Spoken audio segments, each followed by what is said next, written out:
नमस्कार, मैं हूं आशीष चित्रांशी और आप देख रहे हैं द न्यूज लॉन्चर।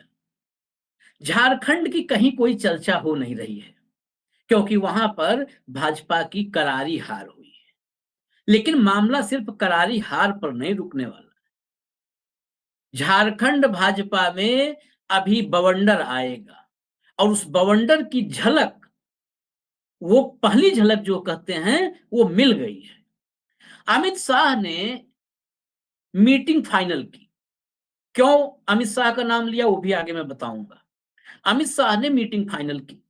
इस मीटिंग में झारखंड में जितने हारे हुए, जितने जीते हुए प्रत्याशी, सबको आना था।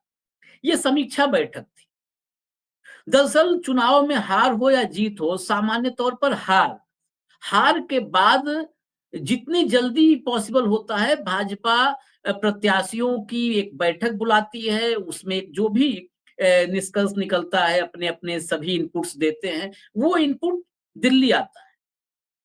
उस इनपुट पर कोई विचार हो ना हो, अमित शाह पढ़े ना पढ़े, लेकिन ये प्रक्रिया फॉलो किया जाता है। ये मीटिंग राज्य में होती है, लेकिन आदेश शाह का होता है। क्योंकि रिपोर्ट शाह तक आनी होती है, इसलिए वो मीटिंग होनी होती है। वो मीटिंग होनी थी। मीटिंग हुई भी। मीटिंग में कोई खलल नहीं आया, मीटिंग हुई। लेकिन उस मीटिंग में चंपई सोरेन, जो मुख्यमंत्री बनने की हसरत लिए हुए भाजपा में आए थे, चंपई सोरेन मीटिंग से गायब रहे। अब चंपई गायब रहे तो कई लोगों के मन में सवाल आता है कि कहीं ऐसा तो नहीं कि पोते का चश्मा बनवाने चले गए हो। तो स्थानीय स्तर पर यह पता भी किया गया।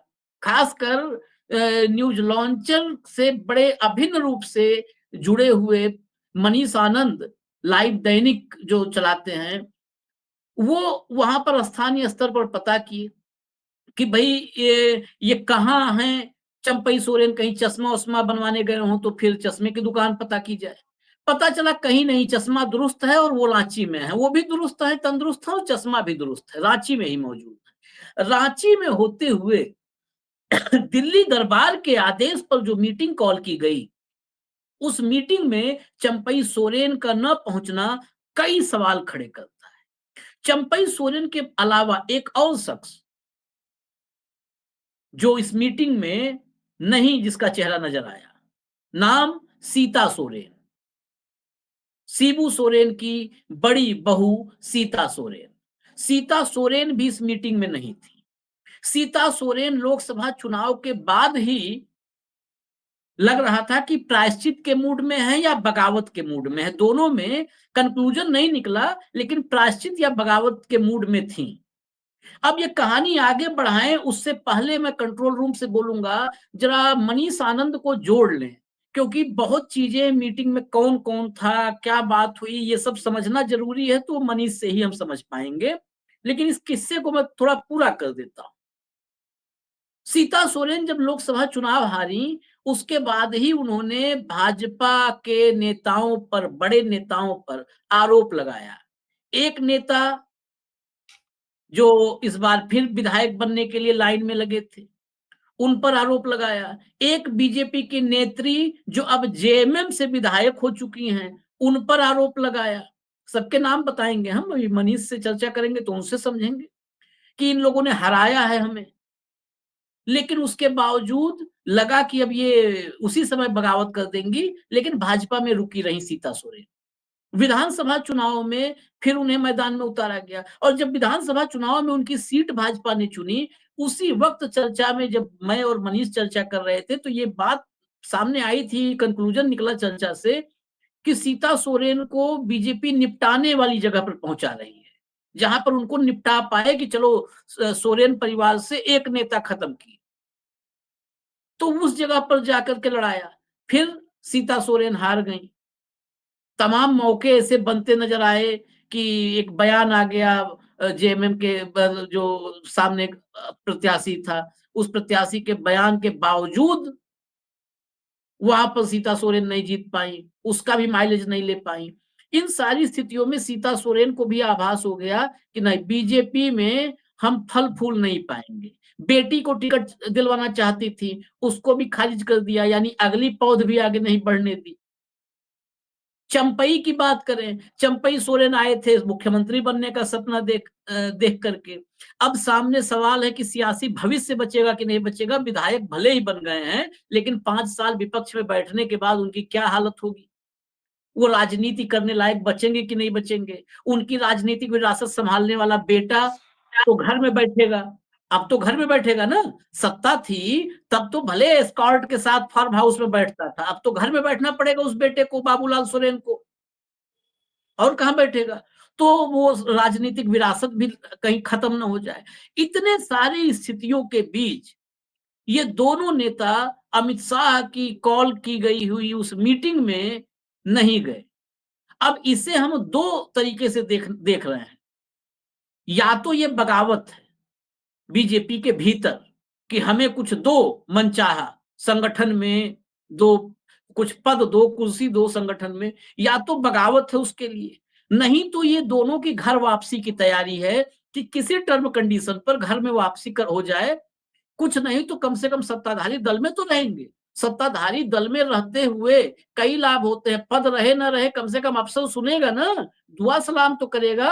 बाबूलाल सोरेन कम से कम बाहर जाकर के सुना था कि मैं कोल्हान में तमाम बालू ओलू के ठेकों पर सब पर जो है वो जोर आजमाइश कर रहे थे। तो कम से कम जा करके 2-4 ट्रॉली चेक कर पाएंगे ना बाबूलाल सोरेन। हालांकि बाबूलाल सोरेन हारने के बाद भी मीटिंग में गए थे। खैर, अब बहुत लंबी कहानी मैंने बता दी, लेकिन सब कुछ जो है अभी साफ करने के लिए चलते हैं मनीष के पास। मनीष, इस मीटिंग में था कौन कौन बड़े नेताओं में, और सेंट्रल लीडरशिप दिल्ली की तरफ से कौन कौन था? देखिए, बाबूलाल मरांडी जो प्रदेश अध्यक्ष वो हैं, जो कार्यकारी अध्यक्ष जिनको रविंद्र जो है उनको रविंद्र राय को बना गया वो भी था। बीएल संतोष थे, जो एक तरीके से अच्छा। कहा जाए कि हाँ, जो दिल्ली से आए। तो बीएल संतोष थे, जो यहाँ नागेंद्र जी थे। तो जो बड़े नेता हैं अमूमन, जिसको मोदी शाह के बाद मान लिया जाए सेकंड लाइन के जो लीडरशिप थे बीजेपी के अंदर, और जो संगठन पे जिनकी बड़ी पकड़ है या संगठन, खासतौर पे बीएल संतोष, एक तरीके से समझिए सब जानते हैं कि बीएल संतोष का बीजेपी में क्या राजनीतिक कद है। नहीं, तो बीएल संतोष तो आंख कान है संगठन के। संगठन उनके हाथ में है। उस बैठक में बीएल संतोष भी थे। तो उनकी मौजूदगी में ये बैठक हो रही थी, और ये पहले से तय था। ऐसा भी नहीं था कि अचानक से मीटिंग को कॉल किया गया और हुआ हो। ये पहले से तय था। जब ये तारीख तय हुई कि 3 तारीख को दिल्ली में बैठक होगी और 30 तारीख को रांची में बैठक होगी, समीक्षा बैठक होगी, हार को लेकर समीक्षा की जाएगी, और जितने भी बीजेपी के प्रत्याशी थे, चाहे वो जीते हुए हों या हारे हुए हों, सब प्रत्याशियों को बुलाया गया। तो उसमें से ज्यादातर प्रत्याशी इस बैठक में आए, लेकिन 2 चेहरे इस बैठक में मौजूद नहीं थे, जिसमें आपने बता भी दिया कि चंपई सोरेन नहीं थी और सीता सोरेन नहीं थी। तो इन दोनों का ना होना थोड़ा सा ध्यान खींचता है कि ये आखिरकार ये दोनों नेता क्यों नहीं थे। क्योंकि चंपई सोरेन के बारे में बहुत हमने छानबीन की कि चंपई सोरेन है कहाँ, क्योंकि कल तो वो सरायकेला में थे, आज कहाँ है। जब ये मीटिंग कॉल की गई तो आज के बारे में पता चला कि वो रांची में है। रांची हो या सरायकेला हो, रांची और सरायकेला के बीच 2 घंटे की दूरी है, उससे ज्यादा की दूरी आशीष नहीं है। तो चंपई सोरेन बेटे इस मीटिंग में थे, बाबूलाल सोरेन, और पहले ही पंक्ति में वो बैठे हुए थे। उन्होंने अपने हार को लेकर भी मीडिया से बातें की कि उनकी हार क्यों हुई। लेकिन और ये बात किसी से छुपी भी नहीं है, ये सब लोग जानते हैं, खासतौर पे मीडिया के लोग जरूर जानते हैं कि चंपई सोरेन अगर आज बीजेपी में गए हैं या उन्होंने बीजेपी में जाने का फैसला लिया, उसके पीछे किसी शख्स का सबसे ज्यादा दबाव था, तो वो बाबूलाल सोरेन का दबाव था। और आज भी बाबूलाल सोरेन का दबाव है, चुनाव हारने के बावजूद भी। और मैं ये बार बार कह रहा हूं और आगे भी जब भी मौका लगेगा कहूंगा कि चंपई सोरेन को आखिरकार बीजेपी में जाने से ऐसा क्या हासिल होगा जो झारखंड मुक्ति मोर्चा में उनको नहीं हासिल हुआ। अगर कुछ कमी हुई होगी तो चंपई सोरेन के राजनीतिक कद में कमी हुई है। इसलिए कमी हुई है क्योंकि ऐसा पहली बार होगा आशीष, जब झारखंड मुक्ति मोर्चा की सरकार बनी हो, चाहे वो शिबू सोरेन हो या हेमंत सोरेन हो, और पहली बार ऐसा होगा कि चंपई सोरेन उस कैबिनेट में नहीं होंगे। कोई नेता ड्रॉप करता था, लेकिन चंपई सोरेन किसी कैबिनेट से ड्रॉप नहीं होते थे, ये उनका कद था। और हेमंत सोरेन जब जेल जाने लगे तो अपने किसी विश्वस्त को अगर कुर्सी सौंपनी थी, जिम्मेदारी सौंपनी थी, तो वो चंपई सोरेन के रूप में को ही उन्होंने सौंपा। तो चंपई सोरेन का क्या झारखंड में या हेमंत सोरेन शिबू सोरेन के बीच में क्या उनका कद था, इससे इस चीज से ही समझा जा सकता है।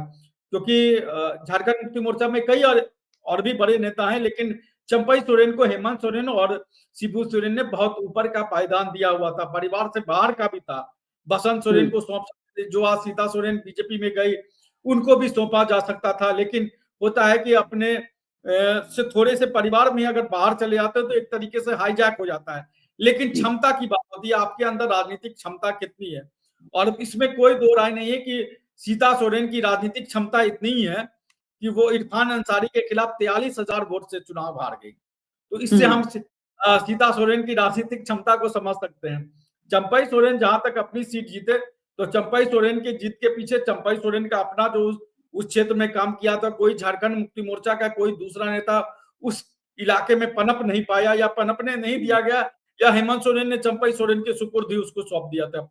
दूसरा जो और बड़ा कारण था आशीष, वो ये था कि जो गणेश माली को झारखंड मुक्ति मोर्चा ने उम्मीदवार बनाया, वो गैर संथाली थे। तो वहां पर संथाली वोटर जो है वो एकजुट हो गए और एकजुट होकर उन्होंने चंपई सोरेन को वोट कर दिया। संथाली वोट एक तरीके से शिफ्ट हो गया। वहीं अगर कहीं एक जगह जहां पर असर हुआ तो संथाली वोटरों का या आदिवासी वोटरों का, तो वो सरायकेला में हमें देखने को मिला। इसलिए चंपई सोरेन उस सीट को जीत गए। गणेश माली झारखंड मुक्ति मोर्चा इतने प्रचंड लहर के बावजूद भी नहीं जीत पाए। तो इसको आप चंपई सोरेन का असर कह दीजिए या झारखंड मुक्ति मोर्चा के द्वारा गलत उम्मीदवार का चयन कर दिया, उसको आप जो भी कह दीजिए।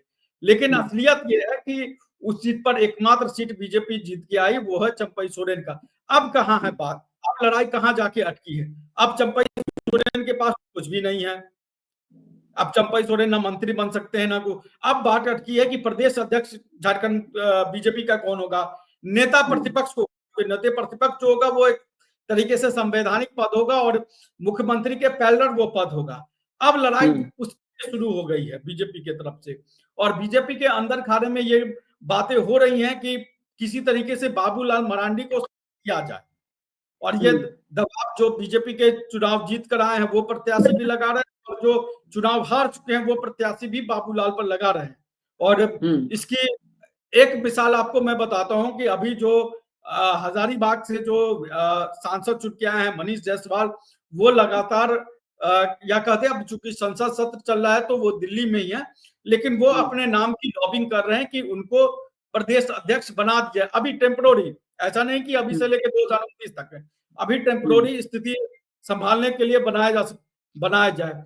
और ऐसा हो भी सकता है, इस बात से हम इनकार इसलिए नहीं कर सकते हैं क्योंकि मनीष जायसवाल अमित शाह के बहुत करीबी माने जाते हैं। और मनीष जायसवाल को हजारीबाग की सीट मिली, जयंत सिन्हा का टिकट काट के मिला उनको, तो आप उनके दावे को आप पूरी तौर पे खारिज भी नहीं कर सकते हैं। लेकिन बीजेपी के अंदर चुनाव हार के बाद जो चल रहा है वो बताता है कि अब ये दोनों नेता बीजेपी के लिए उतने ज्यादा कारगर साबित नहीं हुए, ना इन दोनों नेताओं के लिए बीजेपी उतनी तरीके से कारगर साबित हुई। दोनों तरफ से एक दूसरे को दोनों ठगा महसूस कर रहे हैं। बीजेपी भी ये समझ रही है कि चंपई सोरेन सीता सोरेन मेरे लिए उस तरीके के कारगर नहीं रहे, और ये दोनों नेता भी समझ रहे हैं कि बीजेपी के में जाने से उनकी मतलब उनका राजनीतिक कैरियर तो एक तरीके से चौपट हो गया। नहीं, लेकिन इसमें एक और बड़ा महत्वपूर्ण विषय है जो आपने कहा, उसी आपके जवाब से ही मुझे समझ में आ रहा है कि नेता प्रतिपक्ष और प्रदेश अध्यक्ष, ये दो पद ऐसे हैं कि चलो हार गए तो हार गए, इन दो पदों में से कोई एक पद मिल जाए तो कम से कम राजनैतिक रूप से जीवित आदमी रहता है कि मुख्य विपक्ष में जो है उसका या लीडर ऑफ अपोजिशन हो जाए या मुख्य विपक्षी दल का प्रदेश अध्यक्ष हो, संगठन उसके हाथ में हो। चंपई सोरेन तो मुझे मतलब फौरी तौर पर ये हो सकता है उसीलिए बार्गेनिंग कर रहे हो, बगावत जो कर रहे हैं, बगावती तेवर जो उनके हैं, हो सकता है इसीलिए हो कि प्रदेश अध्यक्ष या तो मिल जाए। लेकिन प्रदेश अध्यक्ष जो अभी जुमा 2-3 महीना पहले जो दूसरी पार्टी से आया नेता है और वो कभी जीवन में इस पार्टी में नहीं रहा है, तो संगठन बड़ा महत्वपूर्ण मसला होता है। बाबूलाल मरांडी ने भले जेबीएम बना लिया था, लेकिन वो मूल रूप से भाजपाई बाबूलाल मरांडी हैं। तो बाबूलाल मरांडी मर्ज करके जेवीएम और प्रदेश अध्यक्ष बन गए, तो कोई आश्चर्य की बात नहीं। इसलिए उदाहरण दिया क्योंकि बहुत सारे दर्शक सतही तौर पर कहेंगे कि बाबूलाल मरांडी भी तो आए थे और बन गए प्रदेश अध्यक्ष। बाबूलाल मरांडी उस झारखंड में जितने बड़े नेता भाजपा के हैं या स्टेब्लिश कार्यकर्ता है, जो जमीनी कार्यकर्ता है, बाबूलाल मरांडी बाई नेम उनको जानते हैं।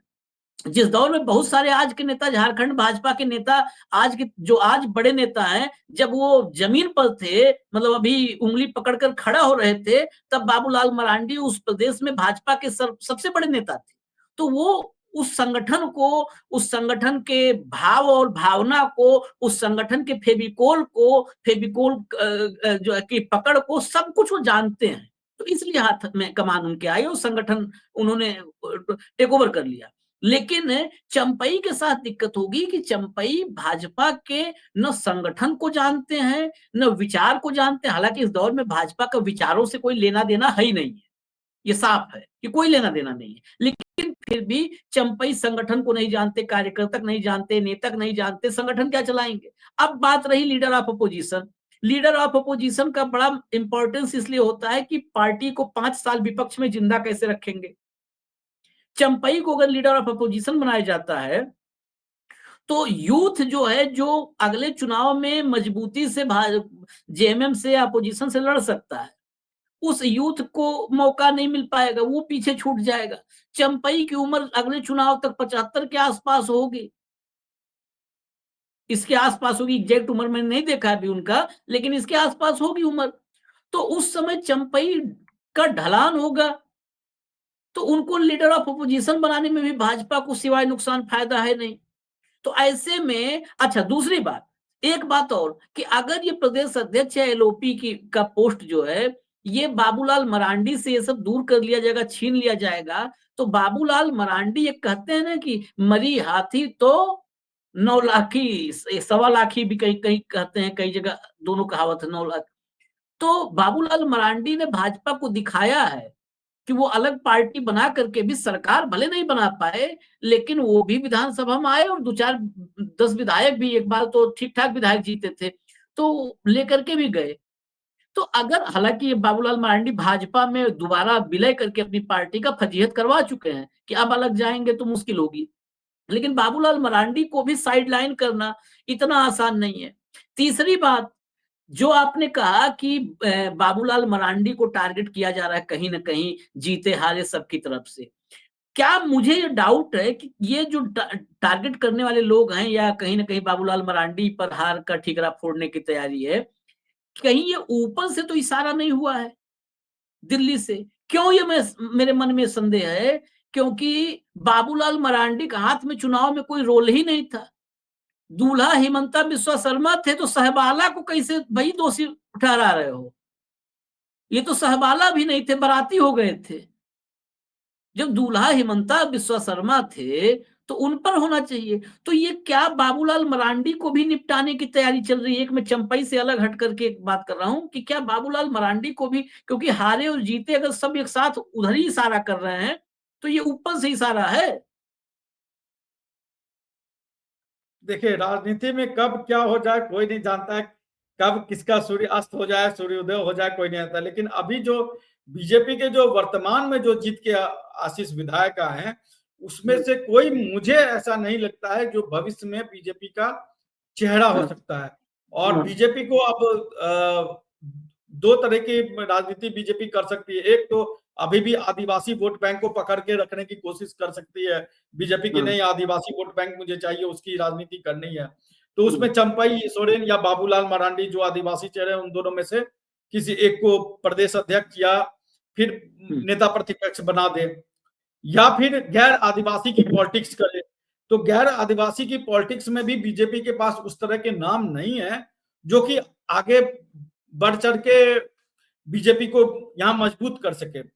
3 यादव जाति के विधायक चुन के आए, लेकिन कोई भी उस तरीके का प्रभाव क्षेत्र का नहीं है जो बीजेपी को आगे बढ़ा सकता है। तो क्या बीजेपी एक बार फिर से 2019 के पहले की स्थिति में जाएगी, यानी कि रघुवर दास वाले स्थिति में एक बार फिर से जाएगी? क्योंकि आपको एक चीज ध्यान रखना होगा, या एक बात हमें जो जहन में आता है कि रघुवर दास की भी एक्टिविटी आशीष बढ़ गई है। रघुवर दास भी दिल्ली में भी उन्होंने अमित शाह से मुलाकात की, कल प्रधानमंत्री थे ओडिशा में, तो उस दौरान भी प्रधानमंत्री से मुलाकात हुई। हालांकि वो एक हाँ, शिष्टाचार वो तो मुलाकात होनी थी, लेकिन बातें बहुत सारी होती हैं। तो क्या इस तरह की चीजें हो रही हैं कि रघुवर दास को फिर से वापस झारखंड लाया जाए, इस तरह की भी बातें हो रही, क्योंकि बीजेपी के सामने बहुत बड़ा संकट है। 4 साल आप कैसे राजनीति करेंगे? 4 साल 5 साल की हम बात नहीं कर रहे हैं, क्योंकि चुनाव के 1 साल पहले तो सब लोग चुनावी मोड में आ जाते हैं। तो 4 साल बीजेपी कैसे राजनीति करेगी? सिर्फ एक, पिछली बार तो मान के चलिए 2 एसटी सीटों पर चुनाव जीती थी, इस बार तो सिर्फ एक एसटी सीट है, वो भी सिर्फ चंपई सोरेन की है। 2 आदिवासी चेहरे आपके पास है, बाबूलाल मरांडी और चंपई सोरेन, और ये सब जानते हैं कि इनकी लगभग आखिरी पारी है।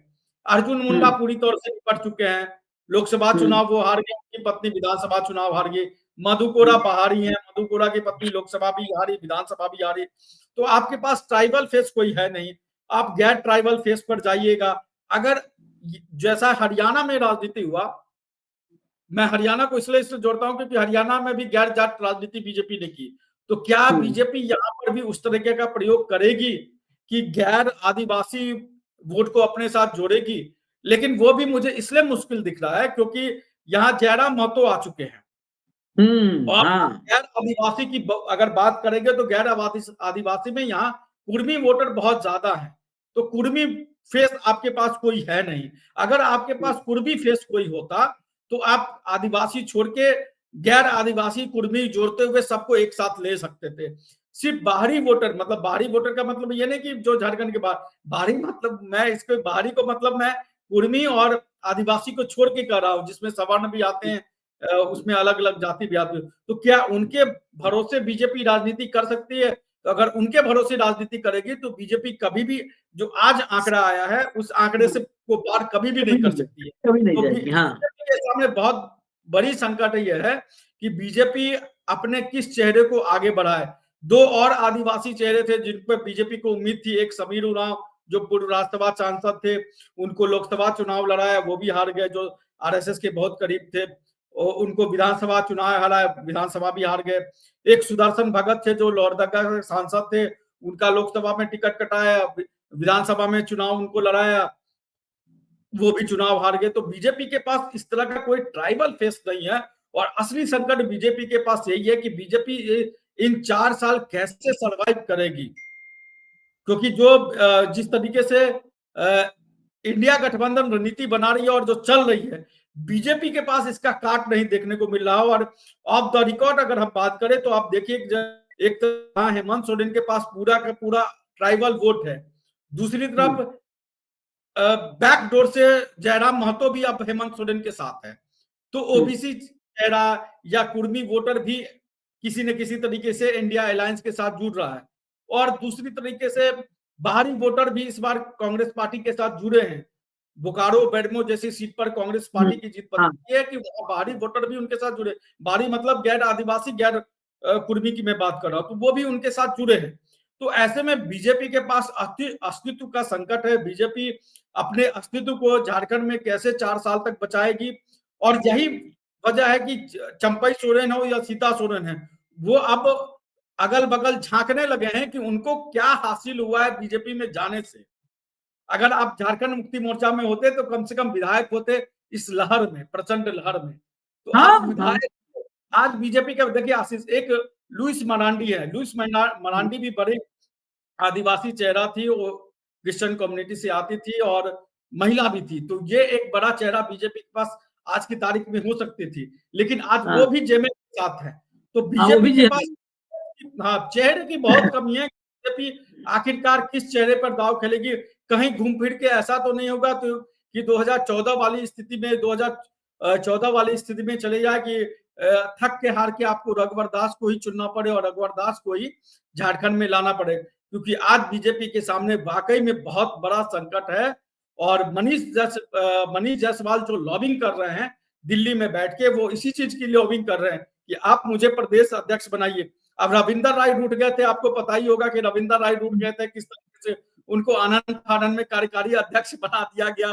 भूमिहार जाति से आते तो ये लगा कि भाई जो भूमिहार जाति है उनको तो क्या रविंदर राय को कार्यकारी अध्यक्ष की जगह प्रदेश अध्यक्ष बनाएगी बीजेपी, या फिर मनीष जायसवाल या किसी को, मतलब गैर आदिवासी एक जगह आपको कॉम्बिनेशन रखना होगा। अब देखिए क्या था कि पहले अमर बावरी थे नेता प्रतिपक्ष, तो वो दलित थे, बाबूलाल मरांडी प्रदेश अध्यक्ष है तो वो आदिवासी, तो ये कॉम्बिनेशन आपको आपके साथ बहुत अच्छा था। लेकिन आज के तारीख में बीजेपी के पास एक भी बड़ा दलित चेहरा नहीं है, एक भी बड़ा आदिवासी चेहरा नहीं है। अगर आदिवासी चेहरा है तो बाबूलाल मरांडी और चंपई सोरेन में किसी एक को चुनना होगा, या फिर दोनों को कर सकते हैं, तो एक को प्रदेश अध्यक्ष और एक को नेता प्रतिपक्ष बनाना होगा।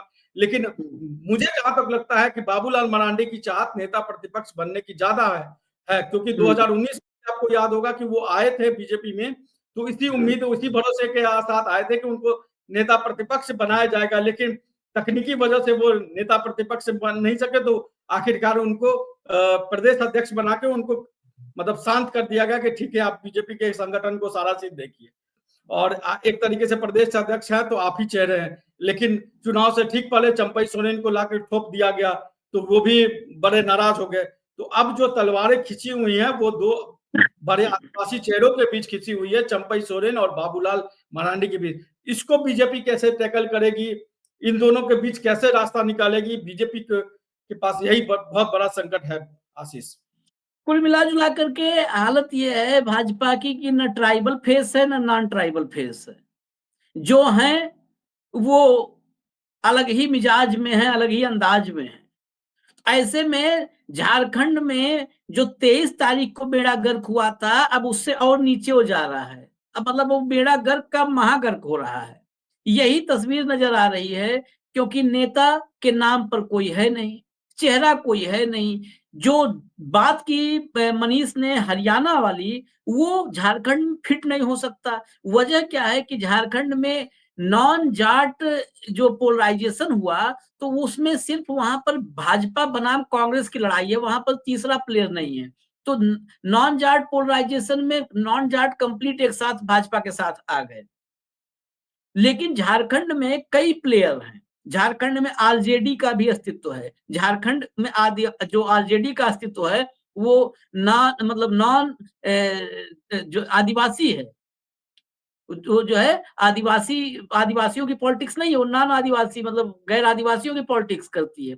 कांग्रेस की भी पॉलिटिक्स का बड़ा हिस्सा गैर आदिवासी, वो जो अभी मनीष ने बताया जैसे बोकारो बेरमो जैसी सीट जीते, तो वो भी नॉन ट्राइबल पॉलिटिक्स ज्यादा वहां पर है, मतलब नॉन ट्राइबल्स ज्यादा उनके साथ हैं। जयराम महतो का उभार कंप्लीट नॉन ट्राइबल पॉलिटिक्स का उभार है, कुर्मी राजनीति का उभार है। तो यहां पर भाजपा के लिए नॉन ट्राइबल पोलराइजेशन ये झारखंड में मुमकिन नहीं है, और नॉन ट्राइबल पोलराइजेशन करवाने की कोशिश और भी उल्टी पड़ जाती है, और उल्टी पड़ जाएगी। क्योंकि झारखंड में ये जाट एक अलग वो हो गया, एक ताकतवर डोमिनेटिंग राजनीतिक रूप से, जो है आर्थिक रूप से, सामाजिक रूप से, हर तरीके से डोमिनेटिंग एक कम्युनिटी है। आदिवासी वो हमारे समाज में उनके प्रति जो सेंटिमेंट्स हैं ये है कि वो भोले भाले हैं, उनके हक पर आज तक लोगों ने डाका डाला है, उनके राजनीतिक हक को छीना, उनके आर्थिक हक को छीना, उनके सामाजिक हक को छीना है। तो वो सेंटिमेंट्स उल्टा पड़ जाएंगे। वो पूरे देश में अगर नॉन जाट पोलराइजेशन तो आसान है, भाजपा के लिए फायदेमंद हो सकता है। नॉन ट्राइबल पोलराइजेशन की कोशिश पूरे देश में उड़ीसा, छत्तीसगढ़, तेलंगाना, आंध्र प्रदेश, इन बंगाल, इन महाराष्ट्र, राजस्थान में करीब करीब 2 लोकसभा सीटें हैं, मतलब ऐसी जहां पर डोमिनेटिंग है ट्राइबल। वहां पर एक भारतीय आदिवासी पार्टी है, वो सांसद बना के लाई, विधायक जिता के ला रही है। तो राजस्थान, मध्य प्रदेश, महाराष्ट्र, छत्तीसगढ़, झारखंड, पश्चिम बंगाल, उड़ीसा, आंध्र प्रदेश, तेलंगाना, दर्जन भर राज्यों में नॉन ट्राइबल पोलराइजेशन की कोई भी पॉलिटिक्स भाजपा की जमीन हिला सकती है। इसलिए झारखंड का राह बहुत जो है डगर बड़ी मुश्किल है भाजपा के लिए। और रही बात चंपई सोरेन की, तो अभी देखना है कि ये बगावती तेवर कहां जाकर रुकते हैं, किसी फॉर्मूले पर, किसी समझौते पर, किसी बार्गेनिंग पर, या घर वापसी पर। इजाजत दीजिए हमें। न्यूज लॉन्चर आप देखते रहिए। नमस्कार।